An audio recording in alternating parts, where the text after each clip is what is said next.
সম্প্রতি ভারত সরকার ঘোষণা করেছে 2026 সালে ভারতের জনগণনা আবার শুরু হবে। ভারতে প্রতি 10 বছর অন্তর এই জনগণনা হয়ে থাকে।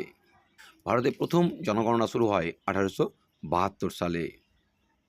তারপরে 1881 সালে আবার জনগণনা হয় এবং এই 1881 সাল থেকেই প্রতি 10 বছর অন্তর ভারতের জনগণনা চলতে থাকে। প্রতি দশকেই ভারতের জনসংখ্যা বাড়তে থাকে, ব্যতিক্রম 1921।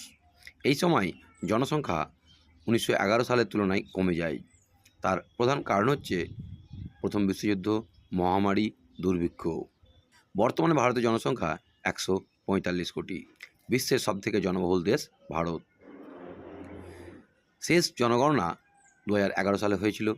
2021 সালে করোনার জন্য জনগণনা বন্ধ থাকে। তবে সম্প্রতি ভারত সরকার ঘোষণা করেছে 2026 সালে থেকে আবার জনগণনা শুরু হবে। তবে 2025 সালে অক্টোবরে জনগণনা হবে লাদাখে। শেষ জনগণনা অনুসারেই ভারতের মোট জনসংখ্যা ছিল 121,93,422 জন। ভারতের সর্বাধিক জনবহুল রাজ্য ছিল উত্তরপ্রদেশ। ভারতের সর্বনিম্ন জনসংখ্যাযুক্ত রাজ্য ছিল সিকিম। ভারতে জনগণনার জনক বলা হয় হান্টারকে। 2011 সালের জনগণনার ট্যাগলাইন ছিল আমাদের জনগণ আমাদের ভবিষ্যৎ।